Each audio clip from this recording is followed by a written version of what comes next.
किसी छोटे से गांव में रघु नाम का एक गरीब माली रहता था। वह दिन रात मेहनत करता, लेकिन फिर भी उसकी जिंदगी तंगी में गुजरती। वह रोज सुबह उठकर खेतों में फूलों की देखभाल करता और उन्हें बाजार में बेचने जाता, लेकिन उसके पास इतने ग्राहक नहीं थे कि वह ज्यादा पैसे कमा सके। एक दिन गांव में एक अमीर व्यापारी आया। वह बाजार में घूम रहा था। तभी उसने देखा कि रघु बेहद सुंदर फूल बेच रहा था, लेकिन बहुत कम दामों। व्यापारी ने रघु से पूछा, तुम इतने अच्छे फूल उगाते हो, फिर भी गरीब क्यों हो? रघु ने निराशा से कहा, मेरे पास कोई ग्राहक नहीं है। लोग बाजार में बड़े दुकानदारों से खरीदना पसंद करते हैं। व्यापारी ने मुस्कुराकर कहा, अगर तुम चाहो तो अपनी किस्मत बदल सकते हो, लेकिन इसके लिए तुम्हें भीख मांगने वाली मानसिकता छोड़नी होगी। रघु चौंका, लेकिन मैं तो मेहनत करता हूं, मैं भीख कहां मांगता हूं? व्यापारी बोला, जो सिर्फ इंतजार करता है और खुद को कमजोर मानता है, वह भी एक तरह से भीख ही मांगता है।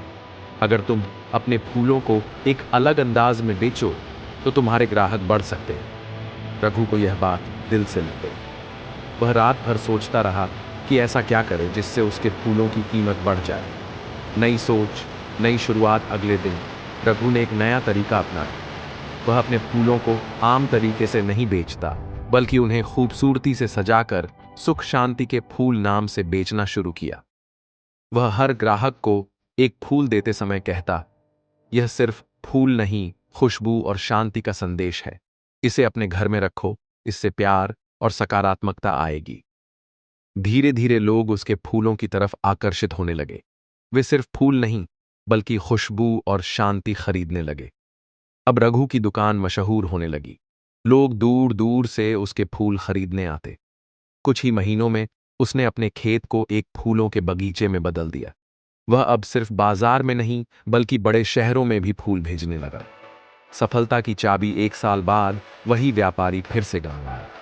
उसने देखा कि जहां पहले एक गरीब माली बैठा करता था, वहां अब एक रघु फ्लोरल कंपनी थी। व्यापारी मुस्कुराया और पूछा, कैसे हो रघु?